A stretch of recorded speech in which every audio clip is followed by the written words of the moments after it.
think we're cool. All right. We'll just go with this. Hi. Hello. my, my name is Prof. Thanks for coming to my talk about game design. This is mostly just me going through and answering a bunch of questions y'all sent, but I'll go into depth on some stuff later. So a bit about me. So I am a principal gameplay designer at Firewalk Studios in Seattle, which is part of Probably Monsters. I've been working in games for close to 15 years now, not quite, but close. Some of the games and studios I've worked on before this, I worked on my camera's the wrong camera. It's okay, whatever. I'm just going to be looking off screen for this presentation. I apologize. I was at Bungie, worked on Destiny 2 on the sandbox team. I did some level design work with Hyperlight Drifter. And I got my start at Insomniac Games, worked on Sunset Overdrive, Resistance 3. And I've also done a considerable amount of small indie stuff. So today, I'm going to talk about three things. I took your questions and I sort of categorized them. One is general game design stuff. Two is about process and teamwork. And then three, tips for beginners, portfolio stuff, and all that. All right, so let's start with just general game design philosophy and talking. I've been a game designer, like I said, for almost 15 years, and it's been a delight. I love it. So the first question was, do you have a preferred kind of design, like level, character, ability, etc.? And there are many subfields of game design, so I'll use this as a chance to just sort of go through my career and the types of design that I've done through it. My first title was Resistance 3, which is a shooter for the PS3. And at Insomniac, it was more of a generalist designer. We did a bit of everything there. So I did level design. I did a lot of encounter design, and combat design. That was probably the biggest thing I did, like setting up encounters with the enemies and whatnot. I did some co-op systems design. And that was because I was worried about, I was like, have we figured out how this is going to work in co-op? And I asked that question so many times that they put me in charge of it. So this is a warning. If you really care about something and you worry about something, then you will suddenly find yourself owning it. So pro tip in life. On Sunset Overdrive, I was there on pre-production through early production, so it was a lot of prototyping, did mode design, level design, combat design, trying to figure out how to... Sunset Overdrive is a game with a lot of traversal, like rail grinding and swinging on things and whatnot. And one of the biggest things I did was help figure out how to integrate combat with that. It was super fun. On Hyperlight Drifter, I did some level design for them, like I said, and a smidgen of economy design. My role here ended up being more of a production advisor, because they had never shipped a game together before, and I came in off Insomniac and I was like, y'all need to cut some stuff because you're not going to hit your dates. So I did a lot of that in addition to level design. And it was fun because this was my first 2D game that I hadn't done on my own. I've also done a lot of indie stuff. I made this game called Slow Down Bull with a small group of 5 people, and a game called Imaginal, which was a small team of 3 people. And of course, for these small indie things, was doing all the design. If there was a game design element to it, I was the one doing it. But my favorite and the type of design I prefer the most sort of developed while I was at Bungie working on Destiny, which is gameplay systems design. So on Destiny, if you're not familiar with it, it's a space looter shooter. You have special abilities that you can use, and it's all about the guns. So my role on there was designing things like abilities, supers, and grenade abilities, melee abilities, and exotic armors that changed up your abilities, designing weapons, and doing a lot of work on game feel, camera tuning and feedback tuning, like rumble and feedback tuning, and deciding how to make the jump feel just so. And this is really my favorite type of design and the one I'm specializing in now. And a way of explaining gameplay systems and what we're doing, we have this thing where we're like, we say we want to make the controller disappear. We want to tune the game in such a way that when you're playing it, like you are immersed in the game and your actions feel like a natural extension of yourself, and you don't feel like you're holding a piece of plastic controlling a thing, but rather it's like you doing the thing in the game, and all of the systems that tie into that. A lot of game feel stuff. That's what gameplay systems is. And I love it. And, it took me most of my career to get here, but this is definitely where I am the happiest. But you find that a lot of people, you start out more generalist design and over time might specialize into something. So the next two questions, I grouped them together because they're sort of similar. When designing character abilities and weapons, what are some things that you make sure that do to make sure those abilities and weapons are satisfying and rewarding without making them overpowered? A very, very applicable question. And the other one was, how do you balance the fun, feel, appearance, and game mechanics when designing new weapons or abilities? And have you had to sacrifice one aspect to keep the integrity of the others? How indeed, like these are both like super relevant to the sort of work I do on a day-to-day basis. So for context, I'm going to talk about making exotics on Destiny 2. So in Destiny, there's armor pieces and weapons that are exotics, which mean they have some special additional gameplay effect that makes it unique and can like totally change the way you play. These are like rarer items and they're highly sought after. Like players want to chase them. And these are things where that question comes into play, where we have to design something that feels satisfying, that have fun game mechanics, but not make them overpowered and not mess up the whole game, right? So sort of the process of making exotics on Destiny, the first thing we always do is come up with a fantasy, a gameplay fantasy for the exotic. And this is a kind of a way of explaining, like distilling the general experience and fantasy of what this exotic is trying to do. So on the top there is One-Eyed Mask. It's a helmet for Titans. And the way it works is, this is the original version, the original unnerfed version, which I did, and I'd do it again. Maybe it broke PvP, but I'd make all the same decisions. When someone shot you, they would get marked, so you could like see them through walls. And if you tracked them down and killed them, you would get like a buff, like a damage buff. And the inspiration for this was I'd been playing a lot of Friday the 13th at the time, and I was really thinking about like the slasher villain archetype of someone who will just like bust through a wall to get to you. So the fantasy was about, that relentless, dogged vengeance. And that sort of was the core of the exotic was. And we used that fantasy to like drive everything else, drive the art style. Like this inspired the concept artist to come up with this crazy lore where it's like, oh, we made this helmets for these people in these cults, and they like, put like hallucinogenic in their like mask vent, and like it makes them like super, crazy and focus on one person, and all this sort of stuff. And the writer like riffed on this for the lore, and that's sort of the thing is, and the reason it's good to come up with a fantasy, not just here's a weapon that does this thing, is if it doesn't work, or if it becomes too overpowered, or if for whatever reason it's just not working, you can go back to the fantasy and think about what's another take on this fantasy that I can make work. Like, oh, this is overpowered, but rather than just scrap it and start anew, it's like, okay, how can I still get this feeling of this dogged vengeance feeling in a different way? And so coming up with fantasy is a big part of that.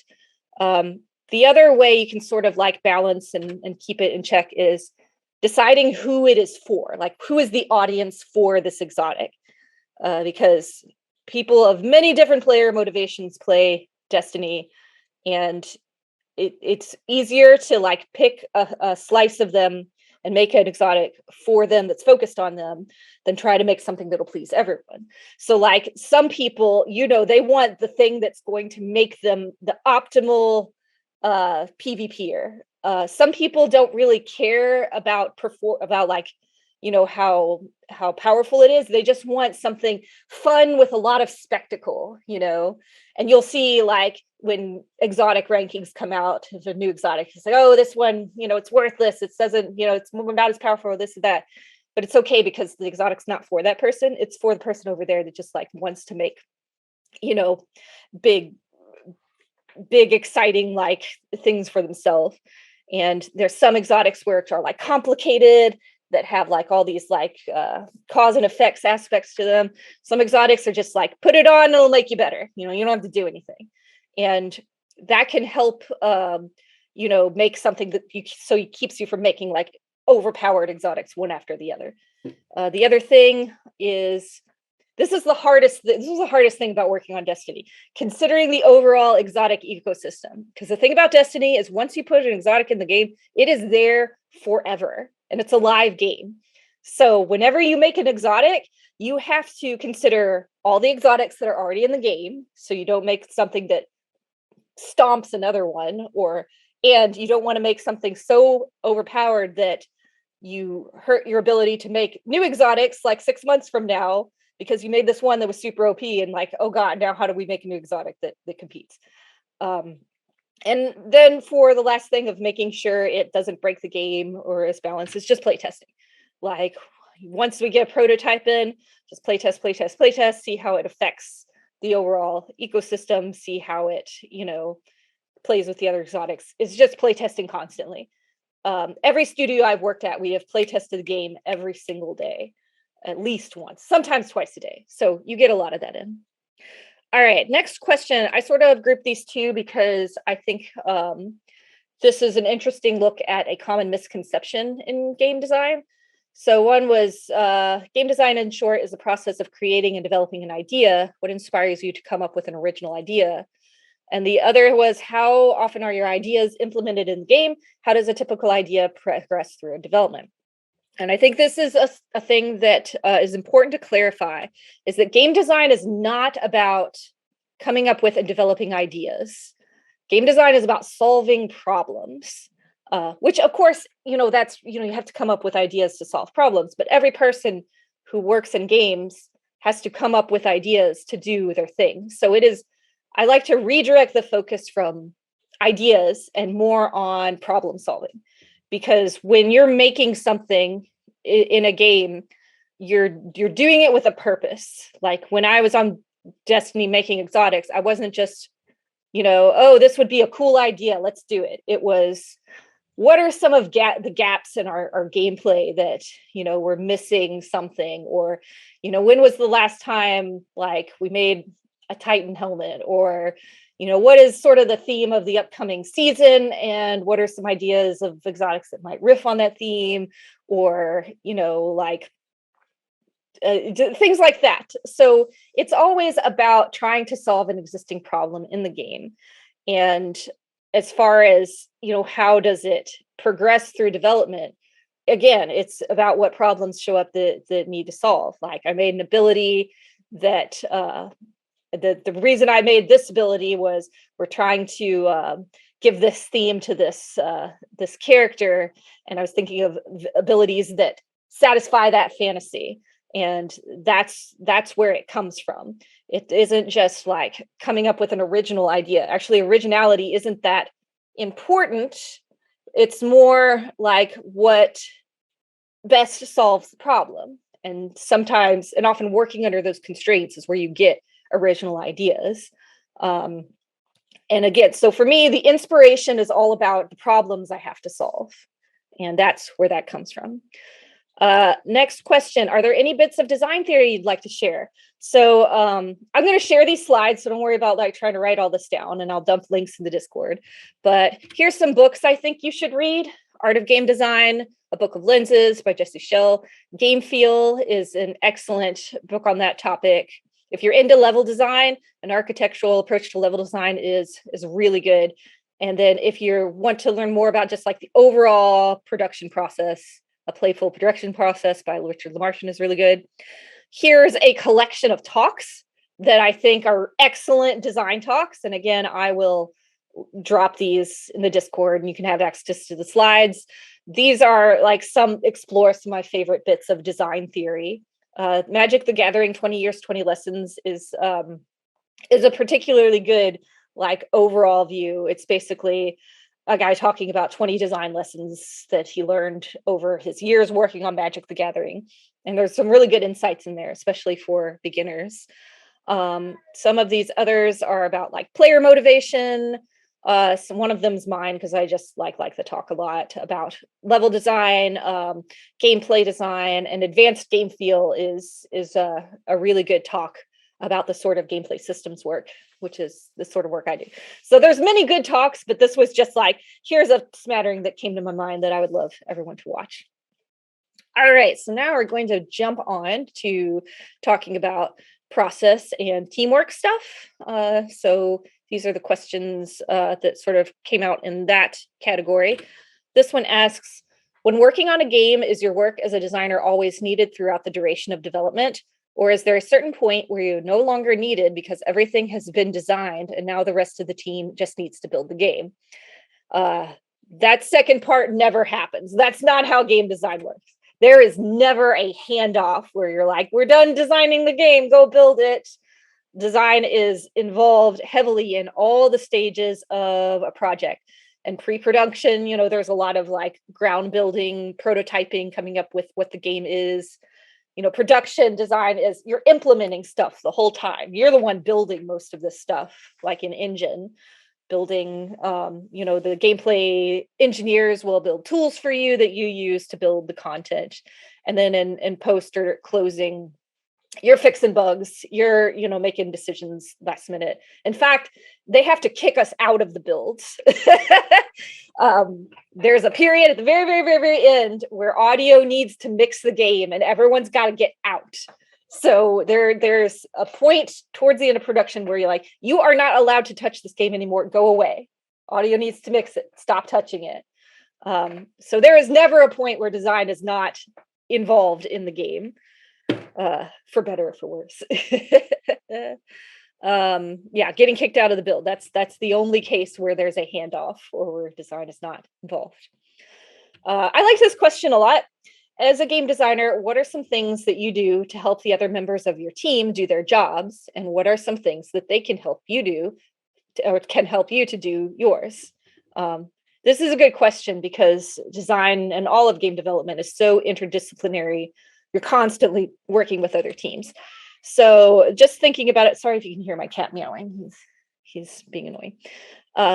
When thinking about how designers help other teams, one thing is providing a clear fantasy for whatever you're working on, which we've been over, weapons, abilities, whatever you're building, making sure that you have communicated a concise and clear fantasy can help the other members of your team, art, audio, effects, understand the target of what they're looking for. And it can really help them get their jobs done. Another is communication, of course, is super key. Again, design sort of can be the nexus of all these elements coming together, like programming, art, all the content like comes together and you have to sort of mush it together. So communicating to the entire team constantly about, here's the decisions we're making, we're pivoting on this is what I'm going to try next, and this is why. Just constantly keeping people in the loop of what is happening.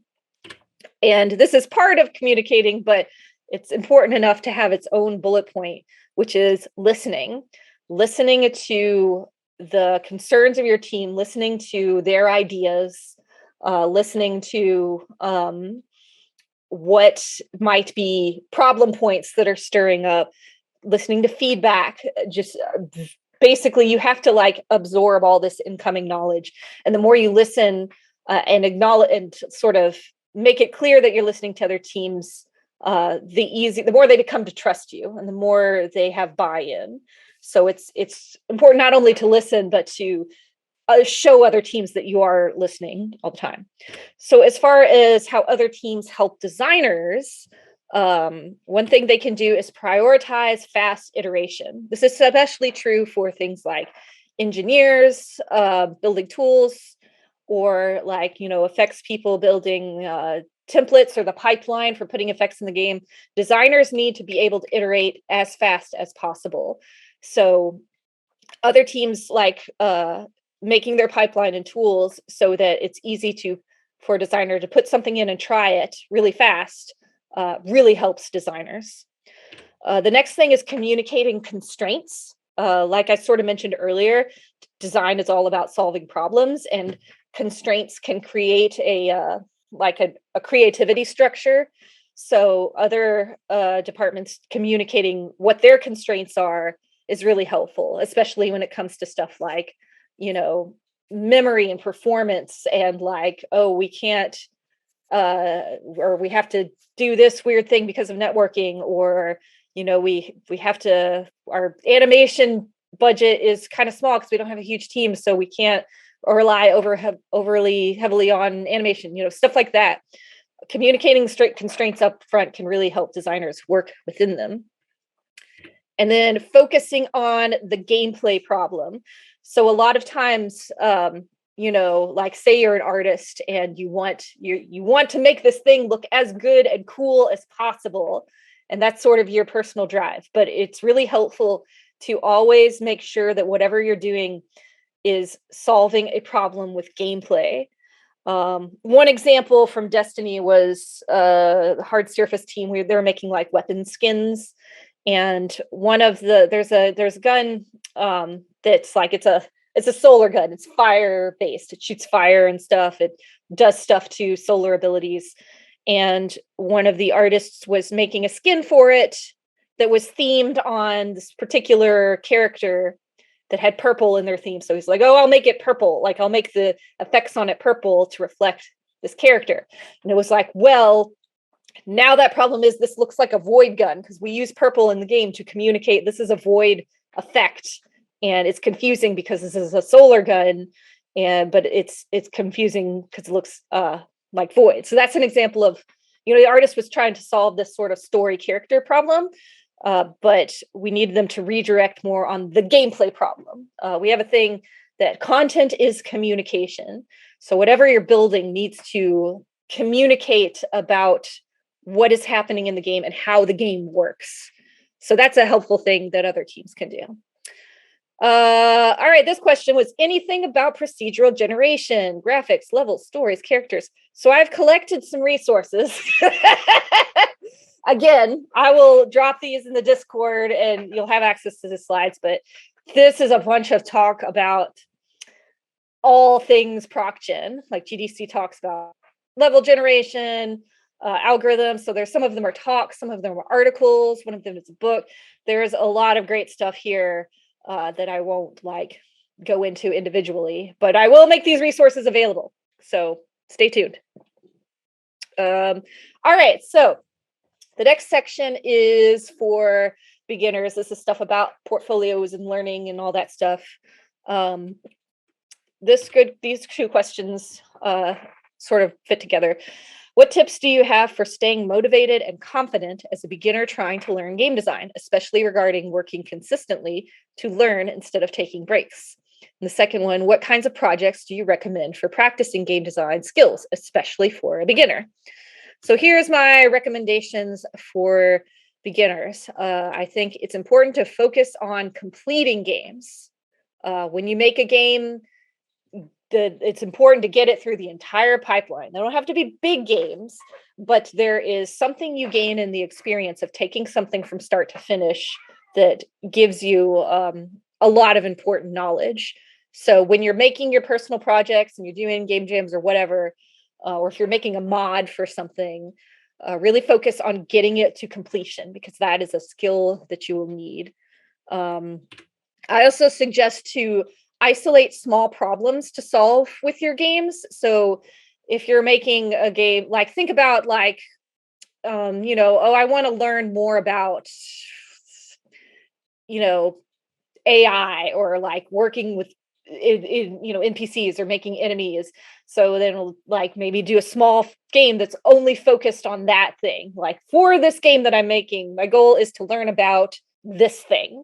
Or maybe you want to do something where you learn about, I don't know, probability. I don't know. So like, okay, for this project, I want to come up with a game that will teach me more about this thing. Really focusing and isolating can help you both learn more, and it can help you sort of stay motivated because you're making the game to sort of learn something for yourself. Like you have a goal in mind with the making of the game, and that can help. Work on teams. Game design is all about teamwork. It's cool. It's okay to have like personal games that you're working on or yourself to learn things, but learning to work on teams is super critical. So definitely work. This is a skill you need to develop is working on a team for, whatever projects you may need, and make sure to try work on teams that aren't necessarily your game. Like, it's often like, oh, I want to make this game. I need an artist, and a programmer. I need a sound designer. See if you can offer your services on someone else's project, because that's also a good skill to learn, is like how to work on a project that isn't necessarily yours, but still like bring your best to it. Some other things you can do is spend time analyzing other games, playing other games and thinking about them, and maybe writing about them. An exercise I often like to suggest to beginners is to play games that are just okay, right? Maybe like games that get like a 50s, 60s Metacritic score, just like okay games. And the exercise is you play the game for an hour, 1 hour, until you find something that's kind of interesting to you. And then you play it for another hour to like explore that thing. And the thing this can do, like playing like the best of the best games, they like, you can learn a lot from them, but you can learn a ton from playing just okay games too. Because sometimes there'll be like little hidden gems that, will be interesting to you, or things like, why did they do it like this? Why did they make this decision? Or maybe you play a game and you're like, oh, this crafting system is not hitting it. It's just kind of bleh. And then you can think, well, why? What makes a good crafting system? What's missing from this one? And doing that sort of analysis can help you develop design thinking. And then, watch some talks, right? I linked a bunch in the chat. GDC Vault is a great place. But GDC isn't the only place to learn from talks. There's just a ton of content out there. So dig into it. And then lastly, when motivation fails, rely on discipline. Motivation is a fleeting gift to us, where sometimes we have it and it's great, but you can't call it up on command. So in those cases, creating a disciplined structure for working on your skills is really important. You often hear this from writers, right? Writers who are like, from 9 to 12 every morning, I'm writing and nothing else. Even if I only write like 5 words that day, that's what I'm doing. That's what that time is for. So that sort of developing the skill of discipline can really help you when motivation is lacking. All right, this question, did you have any mentors when you were starting out? Do you have any tips on how to get one? This is a really good question, because mentorship is really, really useful and important. Here's some of my mentors that I had growing up in games.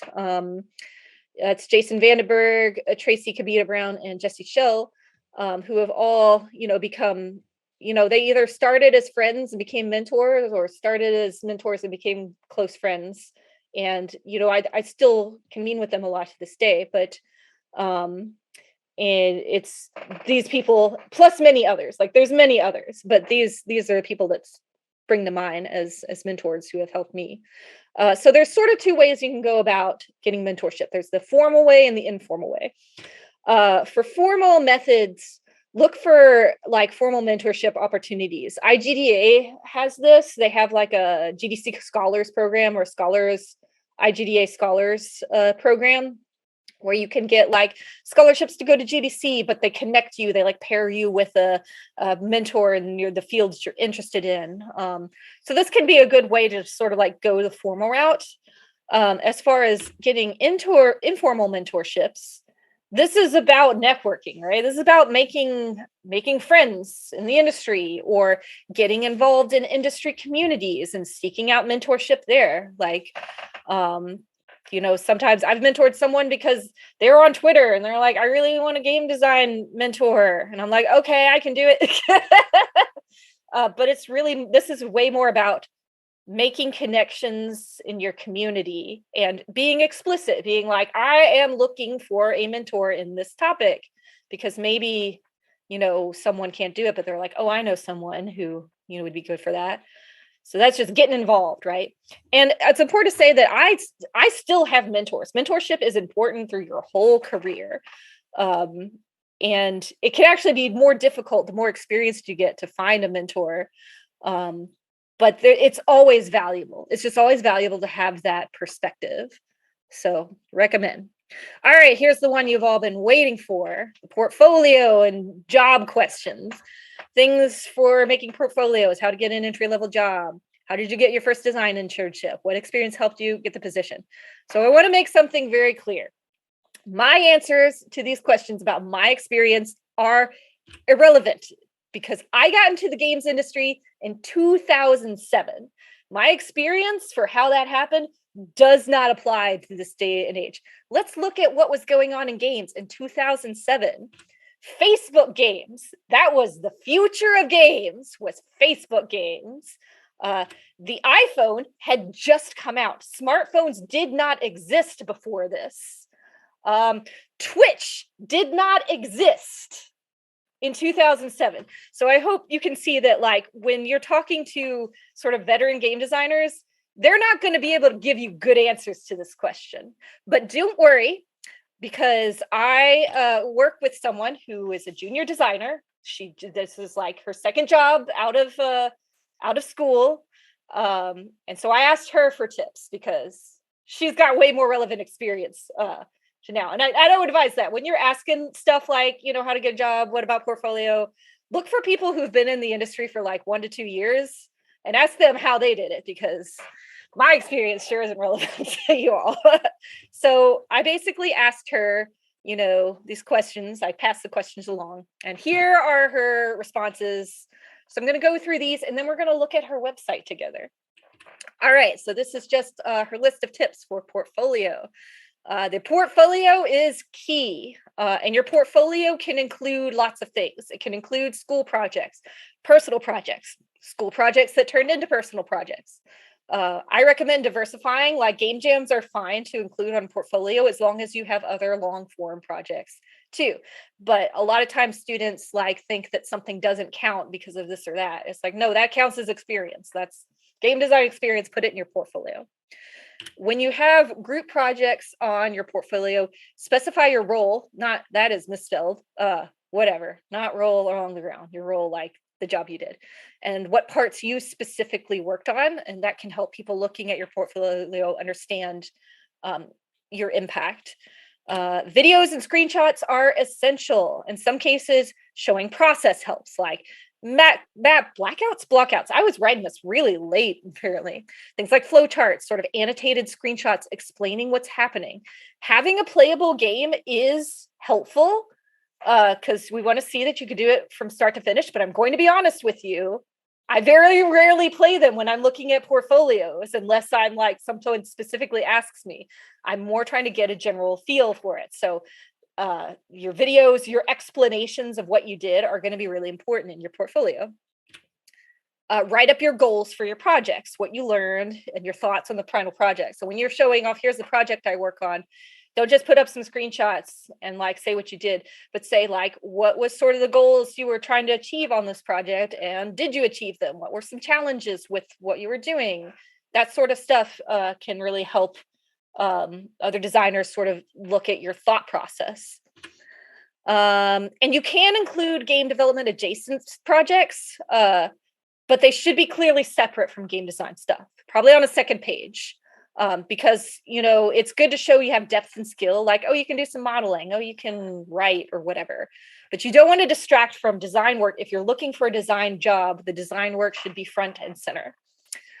More portfolio tips. Indicate on your portfolio what your career goal is. Be specific. If you want a job in game design, make it a game design portfolio. I know a lot of students can struggle because they don't quite know what they want to do. And they're like, well, I can animate and I can program, so I'll just put them both on. It's like, no, your portfolio is a tool that you are designing for someone else to figure out if you're a good fit for them. So it's not the sort of place where you're like, here are all my skills. Look at all my skills. You are making a tool for someone else. So if you're applying for a design job, you want to highlight and encapsulate the design parts of your work. Adding a game design blog can help people see your thought process when analyzing games and your design process when making your own games. Talk about the decisions you made.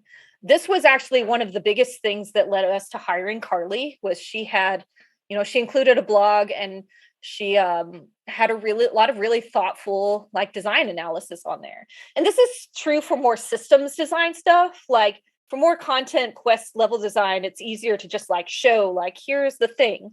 But being able to show your process and design thinking is really helpful as well. Make sure your portfolio doesn't just look like a template. You can use a template, just customize it so it doesn't look like you're using a template. So if you use like Wix to make your portfolio, just put some effort into spicing it up a little.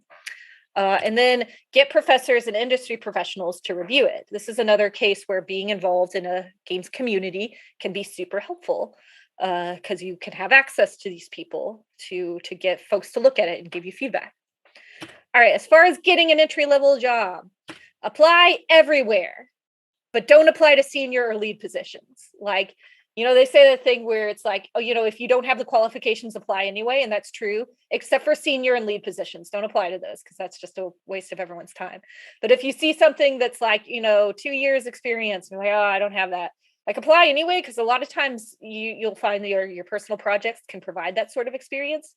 I'm actually a big proponent of not having those things on job listings and instead making people, I do this at work all the time. It drives everyone crazy. Like if it says 3 to 5 years experience making AAA games, I'm like, well, what are you actually looking for? What are the skills you're looking for? Why 3 to 5 years? Why AAA? What? And sometimes it's like, well, we want to make sure that they understand the whole pipeline, or, well, we want to make sure that they're going to already know these things. And I'm like, well, just say those things. So I'm trying to change that in the world, but it's slow going. It's okay to have a studio and a target. Can help your focus your portfolio, but don't be stingy. Apply to the studio you've never heard for. If you want to work at, I don't know, Respawn, and that's like your dream, it's okay to like have that and sort of like cater your stuff to target towards it. But that doesn't mean you shouldn't apply to, the little studio you've never heard of. Apply everywhere. Because more applications means more interview experience. Doing mock interviews can help. Like interviewing as a skill and getting more experience on it helps. Scour social media for internship opportunities. A lot of studios will post about their internship processes from their social media accounts. Insomniac does summer internships. That's actually how I got my start. And they usually start posting them around this time of year. So keep an eye out for them. But you kind of have to look. You have to go looking, because it's not always the thing that your school's going to be like, oh, this is, they've got internships. You kind of have to look for yourself. Do not take unpaid internships. Don't do it. No, you should get paid for your work. This industry is especially good about paying their interns. Don't take unpaid internships. So as a way to summarize sort of all of these tips, as far as getting into games, it can be distilled down to 2 big things. One is make stuff. You got to make stuff to show what you can do. And the other thing is build a community, and most especially a community of your peers. It can be tempting to want to just make connections with people who are already established in games, and that's important. But it's also important to build a network among your peers that are at the same level of you, because you're going to grow into the industry together and you can help one another. And it's really important. A lot of my connections were started out as people same as me, coming in the same time as me, and now they're a key part of my network. So real quick, I'm going to switch over and look at, I want to look at Carly's website, because I think this can be a good example of, here's a website from someone who was hired for an entry-level job in games. So I'm just going to go through what I like about her website. She has a very like succinct little thing about like, here as I am, this is the stuff I want to do. This is the stuff I like. And basically just like a succinct little thing of her goals. She also has her stuff into different sections. Like, as she mentioned, she has some modeling experience and whatever, but that's sort of off to the side, and she has her blog. So let's look at her game projects. So she has her projects listed out, like the name of the project, a brief summary of it, what it is, sort of some brief information about the project, like, oh, she used UE4 in this one. She's got Unreal experience. Oh, she's done some Unity stuff. That's very helpful for someone reviewing the portfolio. And then when you go in here, and there's not like a ton. She's broken her down into like game design and programming. But I'm a designer and she's applying for a design role, so I don't even look at this. I'm just like, oh, she does programming. Okay, cool. I know that, and I don't even look at that. So, let's look at one of her projects. She opens up with the video, the gameplay video. Anyway, so this is like the first thing we look at is, a summary of the video. It's a gameplay trailer, a link where you can download it. And then she goes on and just like talks a bit about the game, the context, like where this game came from, just sort of, like here's the context in making this. She did a little postmortem for the project, which I recommend, both because it's helpful to you, but also this is helpful for us to be like, okay, here were the goals. Here's, she was trying to branch out into something unfamiliar, which is cool. Here was what she's trying for. Here's what she learned. This sort of stuff is super helpful. And like showing process, like, she did some economy. Here's how she approached doing that. Here's how she approached breaking down enemy stats. All that stuff is really helpful, and it was helpful for us seeing her process. And then of course, like her blog, she basically has, things like the impact of time to kill on video game combat. She's a competitive Overwatch player. So like she used that experience and like broke down this analysis. She does, she doesn't have a ton of them, but what she does is really well thought out analysis. And, I might not read through everything on here, but I read through this one and I was like, oh, that's interesting. Let's see what you had to think about it. So that's sort of, and then her contact page, of course, this is important. You have to let people know how to get a hold of you. But anyway, so that's an example, of a portfolio that we know worked. We know it got her an entry-level position. So it's a good reference. Anyway, that is it for me. Thanks for submitting your questions. Thanks for listening to my talk. Here's some contact information, and I'm happy to chat about and answer other questions. I'm gonna stop sharing. Yay. That was so great. That was awesome. Oh my God, the amount of resources that you aggregated for us. Yeah. Like, good Lord. Do we have access to that PowerPoint? Yeah, I'm gonna give you slide access, and I'll make it downloadable, and I'll put it. I'll do that now. I'll like put it. Thank you. I'll post that in our resources channel at some point. Thank you so much. I guess we could look at some of the the overflow questions that from the spreadsheet maybe, or if there's I think I got, unless people added stuff like last night. I think I got most of them. I can't believe you put together like a whole. That was great. That was it's really like great. I was like, hey, I've got a student interested in Proc Gen. What are resources? And then I just got like, I mean, that's yeah. It's like, all right, here you go. I will ask, how does Proc Gen relate? Yeah, so I think the thing important to remember is Proc Gen is a designed system. So it's something that that takes just as much design, maybe like a little different focus, as like making things bespoke.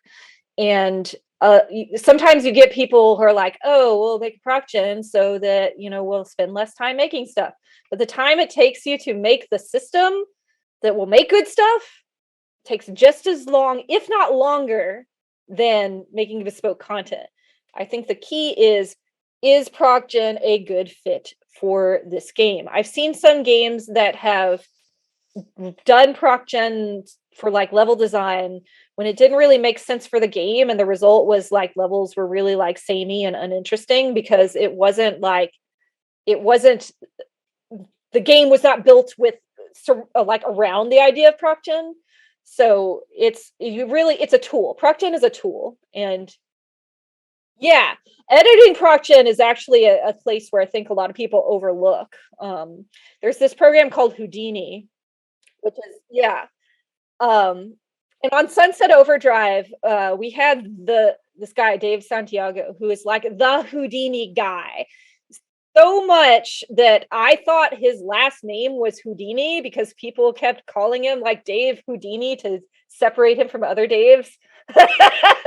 But he's like the guy, and he helped us develop systems that for Sunset Overdrive that they later used on Spider-Man for like generating city blocks and generating markup for like, here's railings that you can grind on, like yeah, it's really cool. There's just a lot that you can do that doesn't it's like it's more than just like making procedural levels or whatever. There's a lot more you can do, which is really cool. I totally did not see that people were typing in the chat, so I apologize. And that's the other thing is like someone said, is Proc Gen more for improving replayability than reducing the need for design? It's not even always about replayability. Sometimes it's about like, this is a system that the best thing for the system to get the goals we want is to do Proc Gen. So it's very fascinating. There's a huge community for it too. I'm gonna find the things I can dump all. Yeah, there's a bunch of stuff. There's there's some like roguelike celebration is a great conference all about roguelikes. I actually gave a talk there once. But there's just like a very robust, oh man, it doesn't copy the links. All right, I'll post that later when I can actually copy over the links.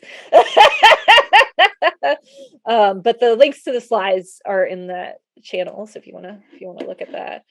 But yeah, like Proc Gen is its own system that requires its own set of design skills, and it's just a tool. It's just another tool. Yeah. What is it like being gender nonconforming in the industry? So it's great. I didn't come out until non-binary. I didn't come out as non-binary until like last year or maybe the year before. I don't know. Before that, I presented as femme. So there was, I got the whole like women in games experience, but it was like weird because I wasn't a woman and I didn't like figure that out. It's been nothing but support for me from the industry, like nothing but support. When I came out, my studio was like immediately started using my new name. Everyone started putting like their pronouns in their Slack profile, like unprompted. They just started doing it. Like it was just very lovely. And of all the people, like it's just been super lovely. But again, I didn't start out that way, so it might be different. I think that we're getting different perspectives in on teams is so important. And so like seeing that, especially in my studio, like representation. The only place where it gets weird is if people have events or things that are for women and non-binary people, which is weird because then it's like treating non-binary as like woman light, and it's just very awkward. So don't do that ever because it's really awkward.